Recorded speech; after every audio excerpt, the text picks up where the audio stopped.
I had no idea I had ADHD. Every time I ran, I was able to focus at work.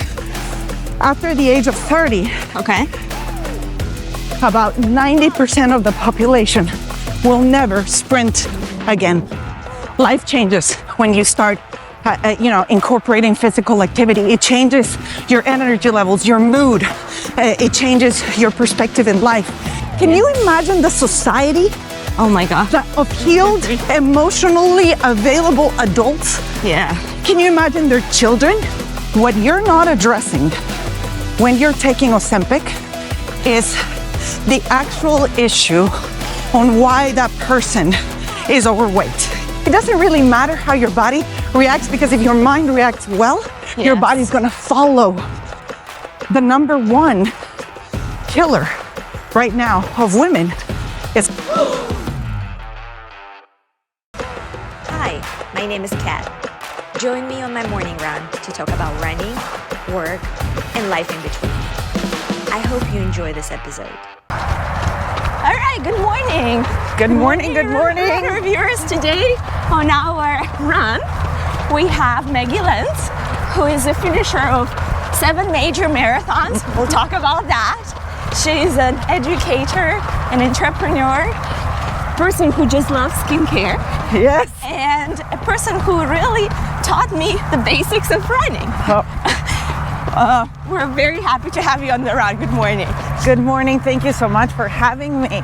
Such an honor. I've never done this kind of interview while running, but I know that whatever you ask me, I'm going to tell you the truth. We might laugh about it, and I hope that you enjoy it. Because that's what we do when we run. We talk a lot, Exactly. right? Well, we met about 15 years ago when I decided to run my first marathon. right. I remember I joined the running club. It was Houston Fit back then. I didn't know anything about running. I didn't know what to eat, what to wear, what to do. And on our morning runs, Yes. you would teach me those basics. That's true. So how did your running story start? Why did you decide to run?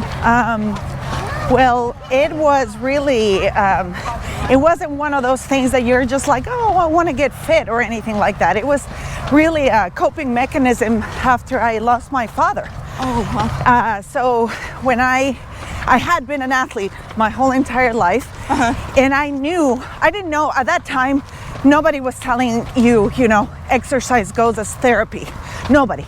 It was just you either exercise or you did therapy. Well, I had no idea that when I started running, that was going to be my therapy.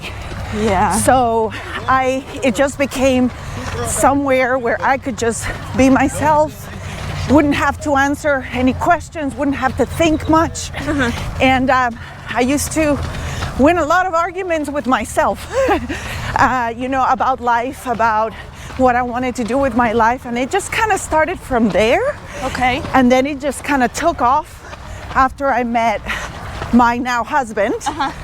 And then it just evolved. I started looking into nutrition. I love sports science, have always been a fan. And then all of a sudden it just organically, it was what I like, my happy place. I was obsessed with it. And I had no idea at the time, because back in the day, I was just very active, a very active child. I had no idea I had ADHD. And that was one of the most incredible, I guess, good side effects. It was that every time I ran, I was able to focus at work. Oh, wow. So it all made sense. It all made sense. I'm like, oh, now I get it. Now I get why I like running so much. So you started seeing that positive benefit of it overflowed. running. It overflowed. How old were you when you started running? I started running when I was 27 years old. Okay. But like dabbling into running, like, hey, in fact, the path we're on right now was my goal. If I could actually do one loop around Memorial Park, I was like, okay, I can do this. It took me months. I was like, one loop, just one loop. And the minute that I did it, I don't know how long it took. I have no clue. I didn't even have a running watch. I felt like this is it. This is where I'm supposed to be. I feel so like just impressed with myself, you know? Yeah. I think for the listeners who are just thinking of running, right? And have similar thoughts of, oh my gosh, can I do the loop? Yes. Well, now, how many marathons do you have behind your belt? 25. Okay. Wow. 7 of them being world majors. Okay. And within those, I have 3. I've repeated the Boston Marathon 3 times, but I've always qualified ever since my 3rd marathon. So that was another thing. I had no clue the potential. The potential. I had no clue when somebody told me, oh, you should train for Boston. You should train to qualify. I'm like, what the heck is Boston? What are you talking about? So can you tell the people all the 7 majors? Yeah. Yes. So originally the majors were 6. I had no clue what the majors were either. So when I ran my first marathon, it was 2009. Okay. And like I said, I started with, 5Ks, and then I remember, I did a 10 miler, and I thought that I am, queen of the world, right?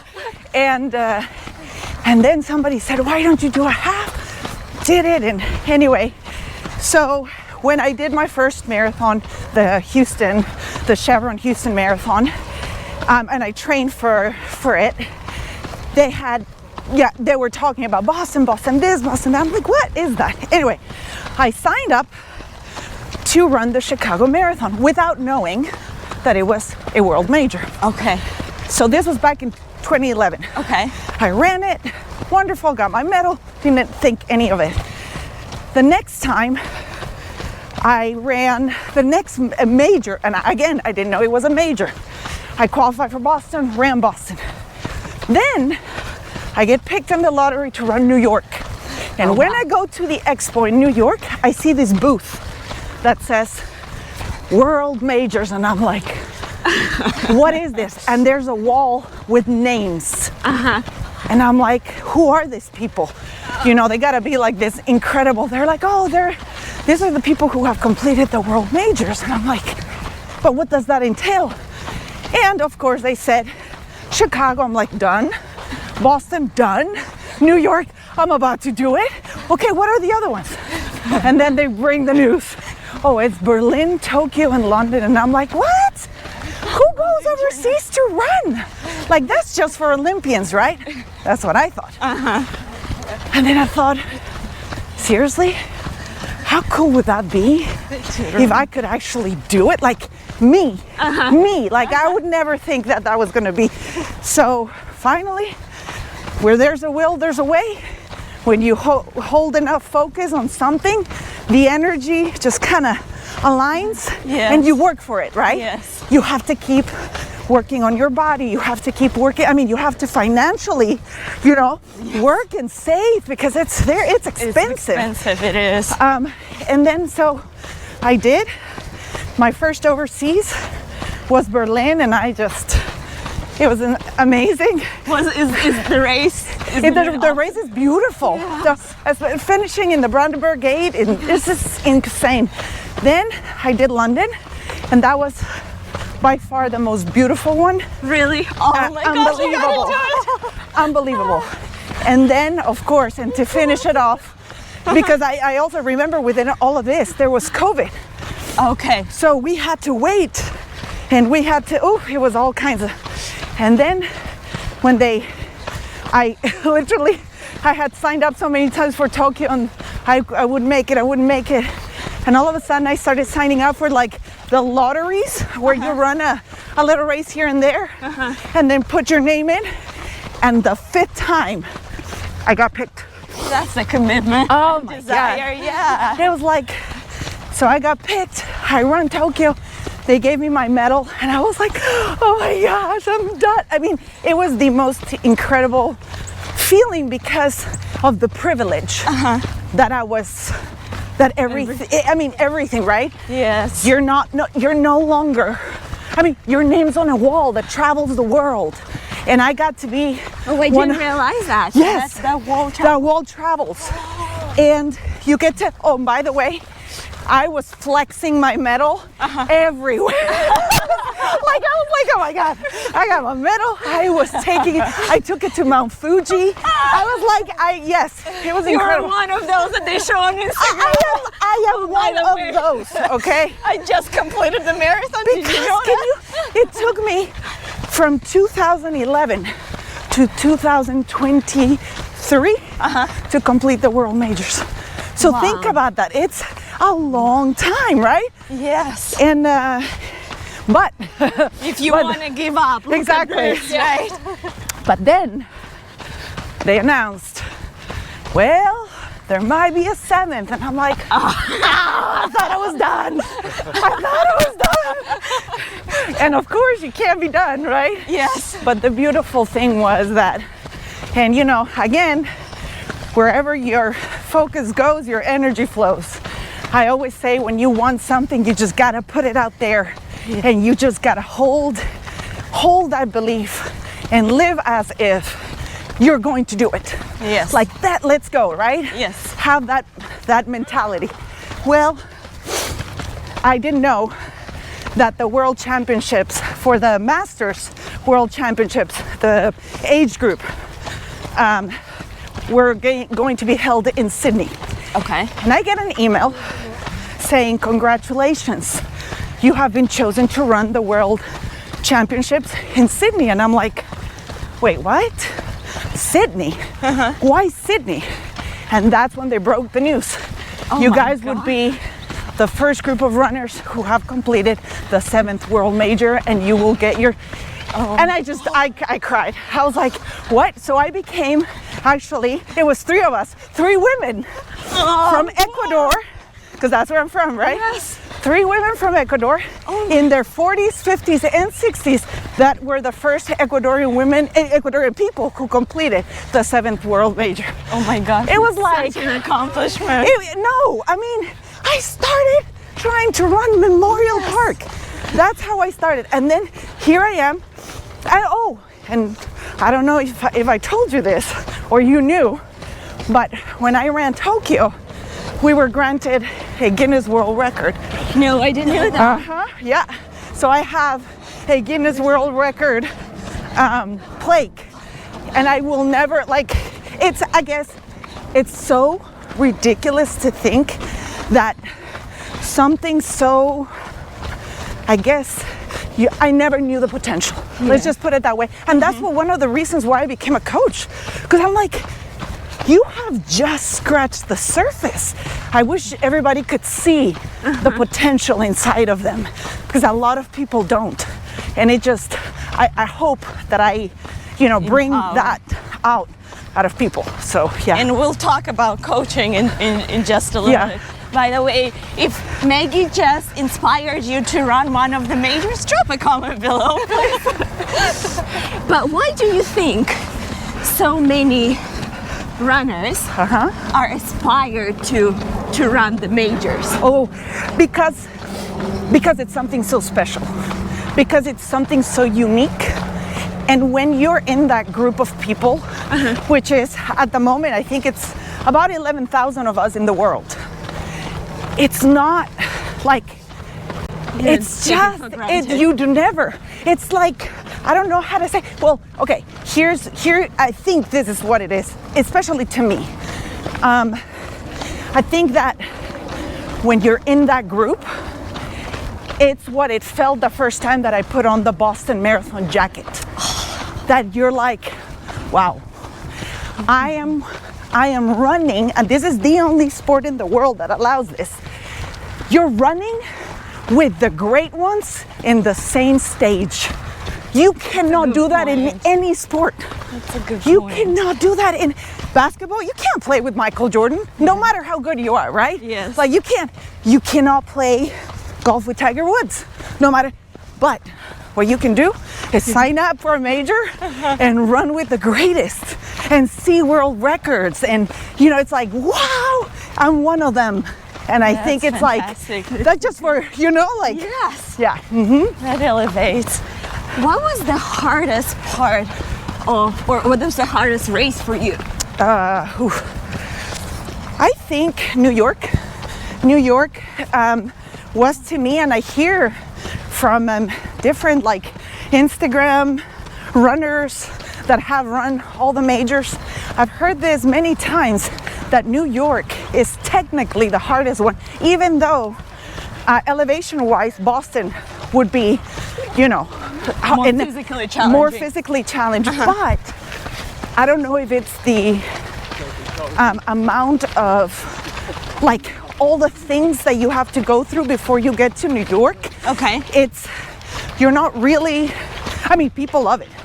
People love New York City. I myself didn't necessarily care for it just because, I don't know, maybe I was expecting something different, maybe because I come from Houston and we're so spoiled here. Yes. So we go from point A to point A, right? Like we end in the have HEB there, breakfast and over there it was like you gotta take buses and ferries, and then you're freezing in this like, you know, like yard where all the runners are, and then you're waiting for 45 minutes in your corral, and I mean you're dehydrated by the time that you're running. So I think to me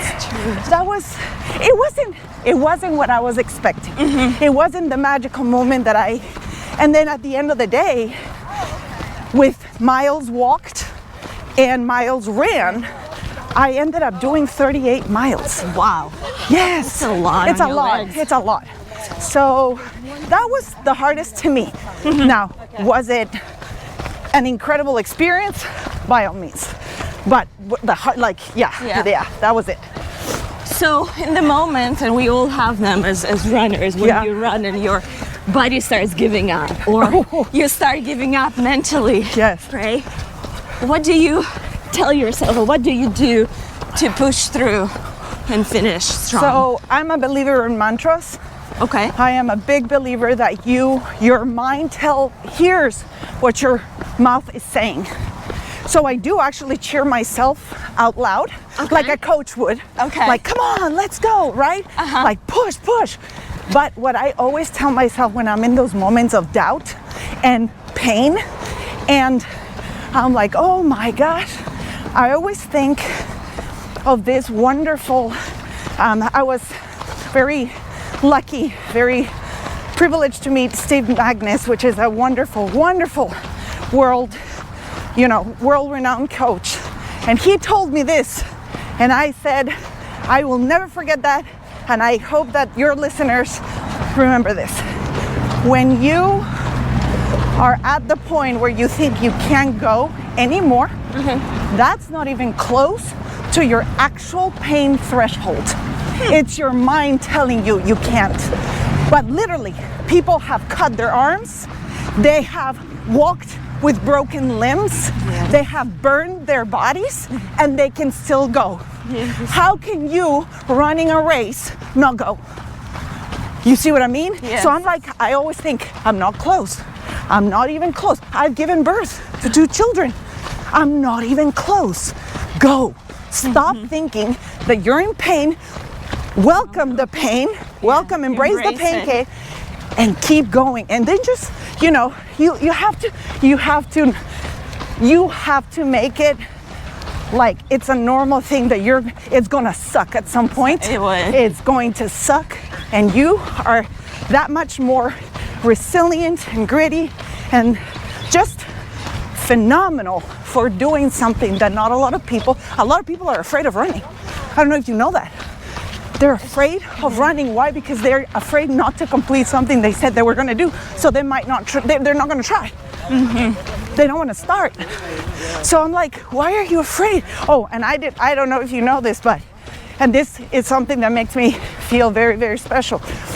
After the age of 30, about 90% of the population will never sprint again. I didn't know that. Yes. Why? Because you're afraid? It's too hard.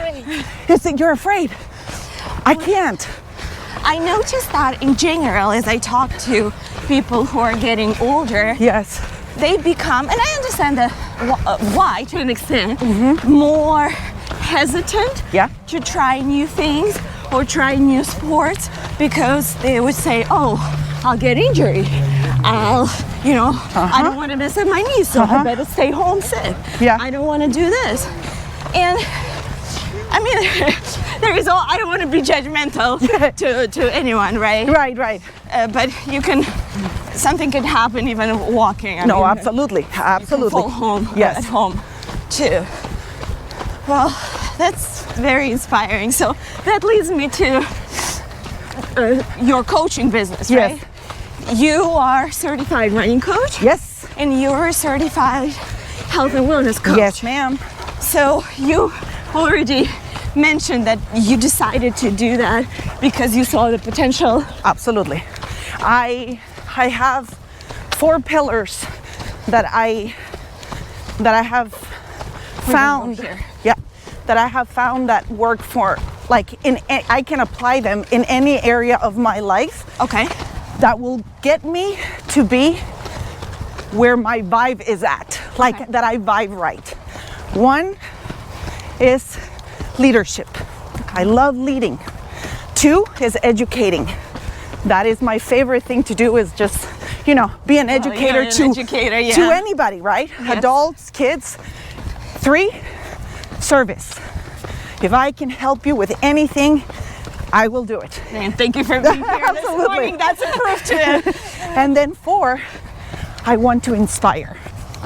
And when I think about those things, you can apply in any, seriously, you can do it in any job, in any capacity. Yes. But being a running coach allows me to see potential and have an opinion based on educated data.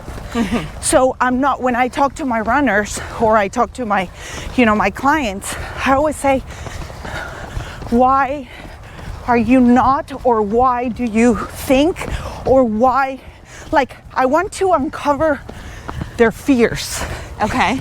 And I want to take them from where they think they are and change that story to where they know they can be informed, safe, treat the body and the athlete as a human first. Yeah. Then you're an athlete. Yeah, I mean, you can't do without sleep. You can't do without nutrition. It's not training all the time. You got to be very specific on what, otherwise you're going to burn out. Absolutely. The athlete, and you're going to burn out the person. Yeah, absolutely not my jam. I am recovery based 100%. And I can tell you, after all my accolades, what's my shiniest medal is the fact that for 17 years, I've been injury free. Cheers to 25 marathons. Yes. The only one and only marathon injury that I ever had that took me out for 2 months was my first marathon, Houston, because I didn't know that I'm not supposed to play tennis while training for a marathon. Okay. So I was doing both. So yeah. So what do you think was helpful for you to stay injury free? The recovery part, and what I like to call, and I've coined that term, it's called flossing, meaning brushing your teeth is wonderful. Yes. But flossing is where it's at, right? So flossing to me is mobility workouts, right? Mobility work, strength training, like focus, runner focus strength training, not just going to the gym and hitting some weights, right? Or doing a Zumba class, which is fantastic. And I'm not trying, don't get me wrong, whatever works for you. But if you want to develop your running ability, you got to practice your running, workouts. Yes. So that, a lot of stretching, nutrition. If you're not well fed, you're not gonna perform. It's like putting crap gas in a Mustang, right? Yeah. It ain't gonna work. For people who want to prioritize their health this year and live longer, what would you recommend? Cardio, strength, mobility, all of it, none of it? So yes, wonderful wonderful question, because that's something that I am actually very passionate about, is aging, especially female aging, menopause, perimenopause. Okay. First of all, you know, science is always a changing subject, because we test it, and when we know better, we can do better, right? True. We now know that muscle is health. Yes. Muscle is health. If you have strong skeletal muscle, lean muscle mass, you are going to age better. And also, it doesn't just include your body, just your mobility. Mm-hmm. It includes your mind. Okay? Mm-hmm. So with that said, I highly recommend that people strength train 2 to 3 times a week. Okay. Cardio definitely has a spot in the training regimen.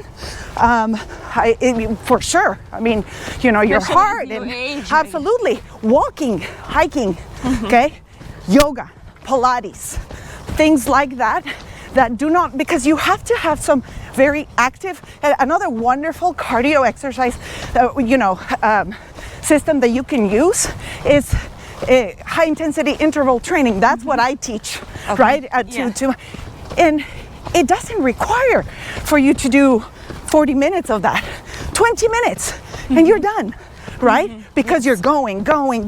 Your heart rate's going up, going down. You want to hit those anaerobic zones, like high zones, right? Yes. You want to make your heart stronger.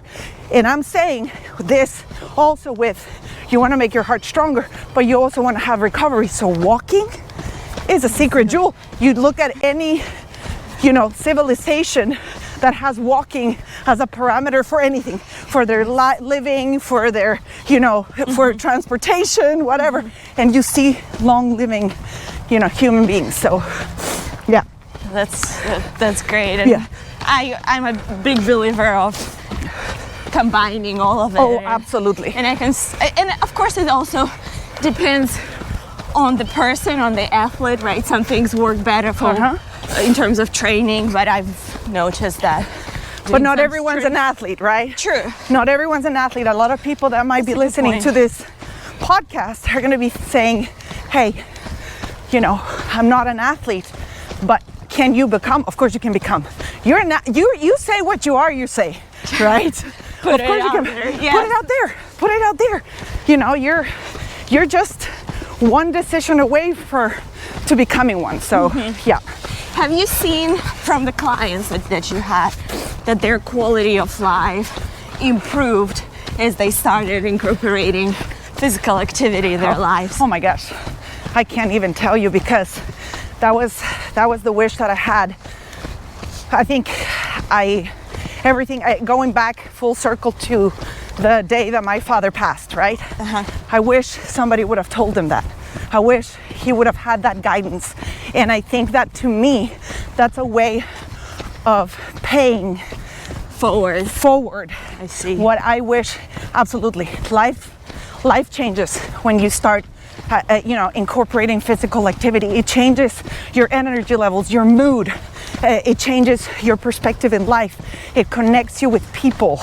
It connects you with yourself. Yes. Because then you find out who you truly are and what are you afraid of. And, seriously, the amount of benefit that exercise movement, brings to your life, that is, to me, the best medicine. Laughter and exercise. And of course, sleep, naps. Yeah. That to me, right there. So yes. What healthy habits should our listeners start incorporating to increase longevity? Okay. Very, very passionate also about this, because I've dealt with an autoimmune disease, psoriasis, that could, in the long term, become rheumatoid arthritis, right? Yes. My idea of working with my genetics, not against them, right? Yes. How can I do this better and then teach others? The key is trying to reduce inflammation.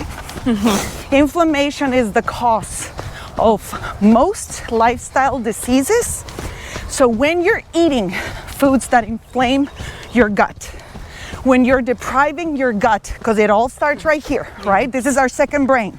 Our gut is our second brain. When you deprive your body of good gut bacteria, you're depriving immunity. You are messing your hormonal balance. Right. You are messing with your mental health because somebody who eats crap thinks crap. Unfortunately, that's the connection. They're finding out more and more, right? True. So I would say start incorporating whole foods versus processed. No matter what they look, if it has a label, it's been made in a factory. An apple does not have a label. Yeah. Okay? Yeah. So that's anything with a label, and I'm not saying that all labels are bad. Do not. That's not the case. But if I could choose, okay, a granola or a protein bar versus an apple with peanut butter or a nut butter, I'm gonna go with the apple because it digests differently in your body. Yes. And your body is going to take the nutrients, the peptides, the amino acids, the benefits from it. So I would say start eating more from the fridge and less from the pantry. That's Yeah. I like that. Yeah. We definitely see the benefits of nutrition, that it has long terms, and Yes. sometimes it's about looking forward and Yeah. not focusing on just now. Yes, and be patient because the fitness, the health journey, it never ends. It's not like you reach a goal and then you're done. It's not. It's an ebb and flow of daily activities, and daily activities that whatever you do right now is gonna show up. So who you are right now is your decisions from years ago, Yeah. right? And yeah, who you you might are. be getting ready for the 8th major too, right? Exactly. You never know. Which I have some very hairy, scary goals right now. But like I said, you gotta put them out there. You gotta see what's, in the realm of possibility.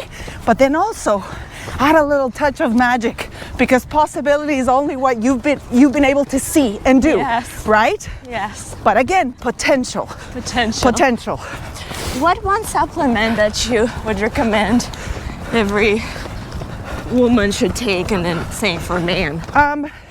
The most studied supplement out there is creatine. Okay. And it has incredible benefits for recovery, for muscle, for brain, for gut. It's an incredible supplement, period. It's cheap. You can find really good creatine, at different sources, but I do like the creatine from the German labs. Okay. Because their creatine does not give me any belly bloating. Okay. And with creatine you just have to add it to whatever food, because it has no flavor. Whatever food, drink, 5, like a little scoop, it's about 5 milligrams of creatine daily, and your body will load up and it will just keep the load. Okay. And it's wonderful. That I highly recommend. All right. And then the other thing, one more thing that I highly recommend is that people start looking for proactive ways of health. And I myself, I'm a huge believer in peptides. Peptides for health. Absolutely. It is.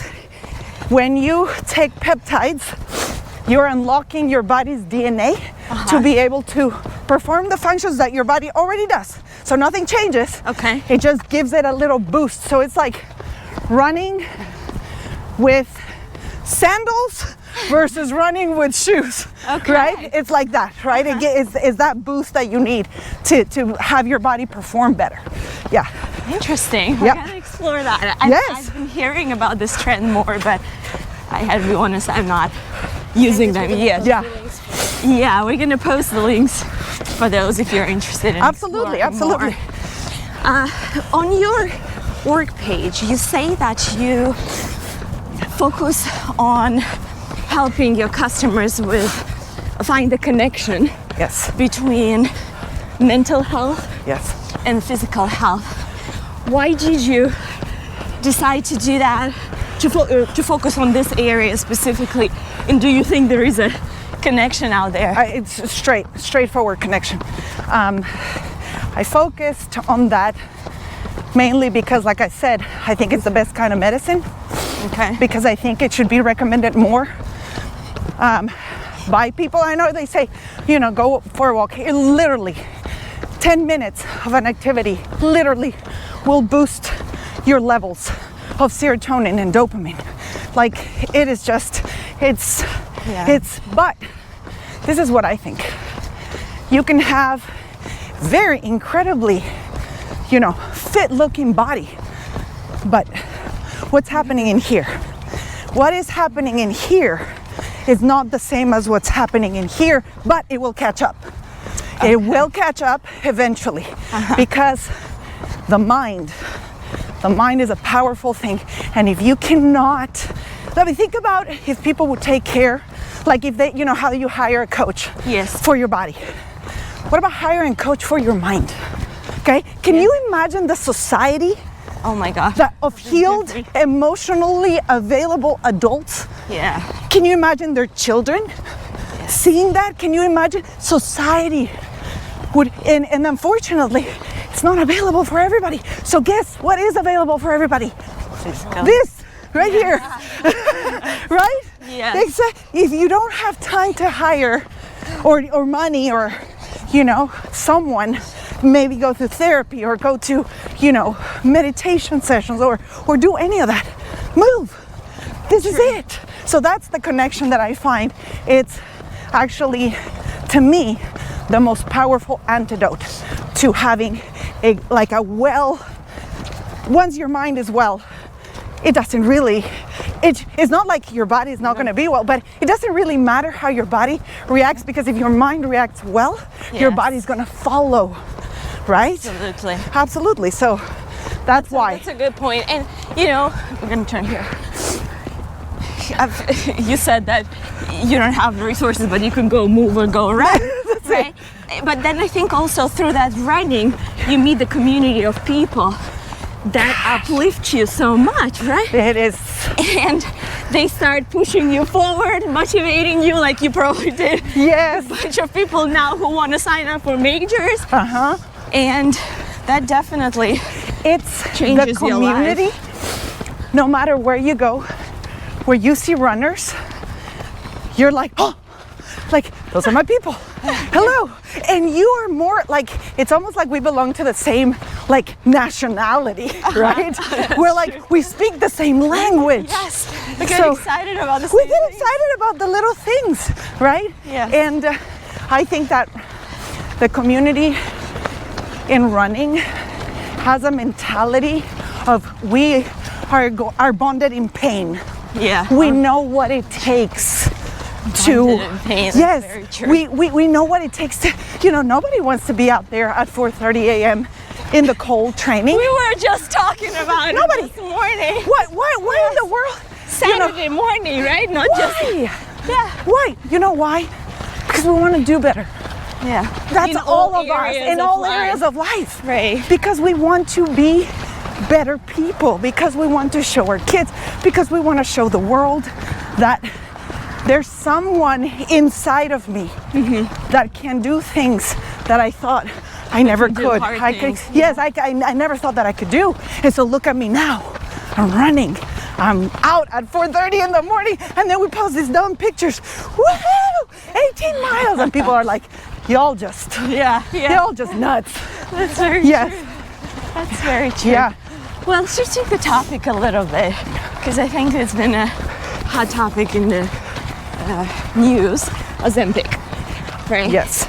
So we've seen in the past couple of years that people are using Ozempic or similar drugs as a way to help their health, reduce the weight. Yeah.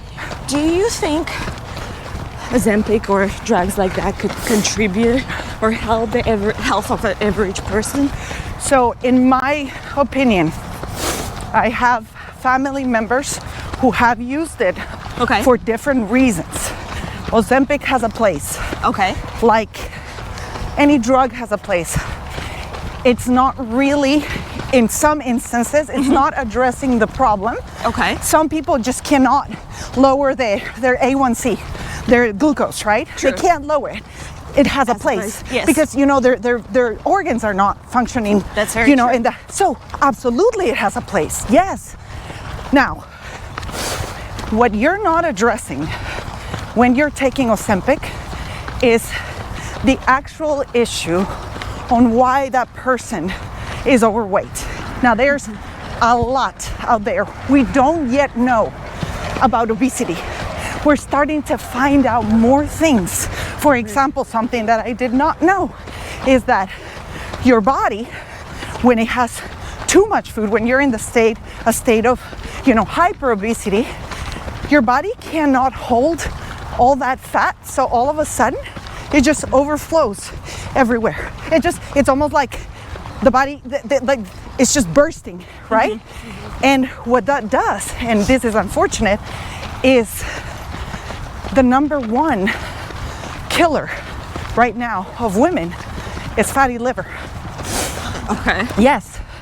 And in the liver, in liver related, right? Internal organs. Internal, because we have such an overabundance of food. Again, not real food, processed food. Easy accessible. That is easily accessible. That is, I like to say, it's very efficiently made, so that you can get addicted, love the flavor. I can't live without it. And then you overconsume it because it doesn't really matter what you're consuming. The poison is in the dose. True. Always. Yeah, we can have some chips here and there. Exactly. Yes. Ozempic is well known for causing, and this is one of the reasons why I get concerned as a runner for other runners. It's caused because you're not eating properly, or no, I wouldn't say properly, but not eating enough to sustain muscle mass. Okay. Right? Yes. What you're losing is fat for sure. Yes. You're taking away part of that inflammation. Wonderful. Here's the one point that I'm terrified, and I'm terrified to hear the long-term findings of this. Guess what muscle is going to also take a toll? The heart. The moment that you are putting yourself in all this physical activity, and you're losing weight, and you're not feeding the muscle, and you're also not feeding your heart, that's where I'm thinking, it might not be the right choice for people who run. Or you can run, it's just the endurance creates ventricular hypertrophy, which is an enlargement of the heart. Okay. And if your heart can't tolerate it, then you are going to be in that position that you don't want to be. Yeah. And you don't want to put your family through that. And at the end of the day, this is a hobby for us, right? For the majority of us, right? I know. It's a very expensive, very cool hobby, but it's still a hobby at the end of the day. So, yeah. Yeah, which I know you have 2 beautiful boys. Yes. A husband. You are a runner. Yes. You are entrepreneur, educator.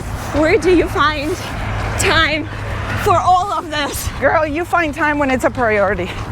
You find the time. I'm not a avid TV watcher. Okay. I actually love working out so much because of the after effect. Yeah. I love how my brain feels after. Oh, it's a release. It's a beautiful thing. So I really do it for the after effect of everything. So how do I fit it in? Early mornings, afternoon workouts are usually no more than 30 minutes. Okay. They're like boom, boom, boom, right? But 30 minutes. And whenever I have a little bit of time, like for example, tomorrow, you better believe I'm gonna be on a bike, or maybe I'm gonna hit the gym, or even the sauna, something that is going to make my body better, healthier, and live longer, because at the end of the day, that's you want to live long but live healthy. Yeah. Right? And Otherwise, we see now that the people are living longer. Oh my gosh, yes. Doesn't necessarily mean Exactly. they're staying healthy, right? So we want to be as functional. As functional, As we can. I'll be, look, I always tell people I'm working for this old lady body. I am going for it. Yes. I'm gonna be, no beach body. We're behind you. Hey. Right? Yes. Absolutely. But it's about those healthy habits that you start building early Yes. and then expand on them. Yes. So what keeps you going? What are you mentioned earlier that you have some interesting goals for this coming year. Yes. Anything you can share with us? Absolutely, I can share it. I'm gonna put it out there in the world. Yes, let's do it. So I want to complete the 7 continent challenge, not the challenge where you do it at 7 days, 7 continents, because I ain't that crazy. But I do want to run I've not run in the African continent. Okay. I have not run yet in South America. Okay. And of course I haven't run in Antarctica. And I think this year one of them is going to be checked off, even maybe 2. So I'm going to leave it there because I haven't gotten all the information yet. Okay. And I'll tell you the people that might be able to do that for me, and you guys can put it on the links if they're interested in finding out more about racing and travel racing. Yes. I travel with a company called Fitness International Travel. They're fabulous, and I highly recommend. They're probably going to be the folks that are going to help me Get there. get there. Yes. Absolutely. Yeah, we can share those because I think we all do destination runs now. Yes. Everywhere we go, we Hey, want you to know do what? a run. What a better excuse to say, I'm going for this. I'm going for a marathon or a half or whatever. Because when you run, let's say we did Mexico City, right? It's a great way to explore The city. That's right. or Berlin or any place Yes. and meet the people Yes. who are cheering you there, kind of feel that vibe. Yes, absolutely. Absolutely. Okay, well, good luck with that. Anything on the personal side? Anything on the personal side, I want to make sure that I let go of anything that no longer serves me. At this age, I am 46 years old. Okay. I think that a lot of habits have come with me, and now it's time to let go of the things that don't vibe, don't make me happy, make me feel like crap, or people or situations that I'm like, you know what? I'm just gonna live a full, big, bold life, and with all that weight, I can't let new things in. So letting go so that I can let the new come in. That's good.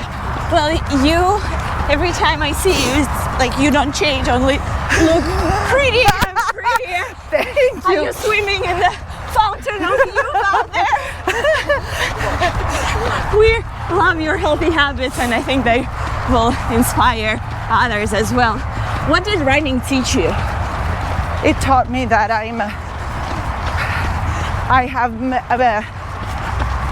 can appreciate life in a very different perspective, that I am privileged to do something not everybody can do, that I am so much more than I thought that I was, and that me, as a human, I can infect and could be contagious with the thirst of life that running has given me.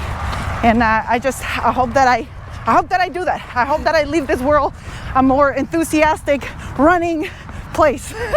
Well, Maggie, just like my first time running with you, now 15 years later, it's always an inspiration. So thank you for inspiring us. Thank you for inspiring our audience, and we look forward to cheering you on all the 7 continents. Oh, Thank you. Thank you. I love it. We hope this episode will inspire you to stay active and never give up.